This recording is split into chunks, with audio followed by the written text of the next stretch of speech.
К сожалению, старенькие собаки часто оказываются не нужны своим хозяевам. Порой их отвозят в приют на доживание или же бросают на улице. Герою этой печальной истории тоже не повезло. Его привязали цепью к столбу и бросили около старого дома. Пес погибал от жары и голода. На счастье, о нем стало известно людям, которые жили рядом.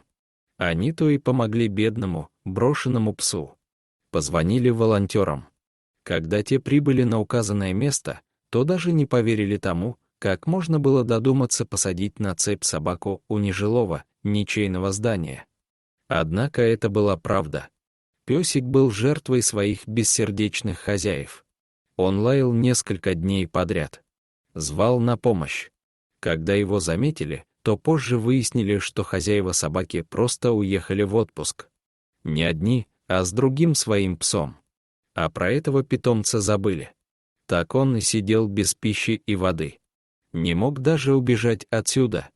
Но его лай, в конце концов, услышали неравнодушные люди.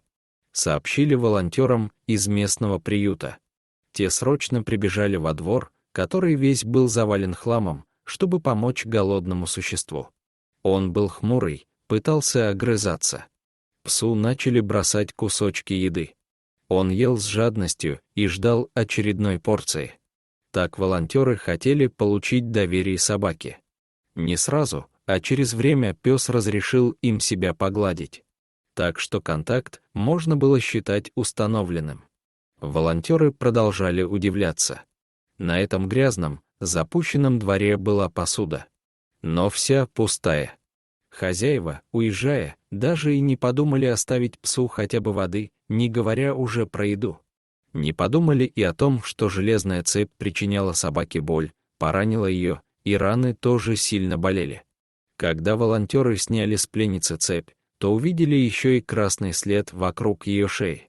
Более того, собака была настолько неухоженная, что у нее уже развилась инфекция кожи. А местами на теле виднелась чесотка. Если бы собаку не нашли, то она бы умерла. Но ее нашли и вовремя. Отправили к ветеринарному специалисту.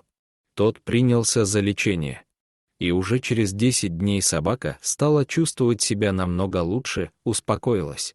Остается надеяться, что ее отнимут у нерадивых владельцев и передадут в тот дом, где о славной собачке начнут хорошо заботиться.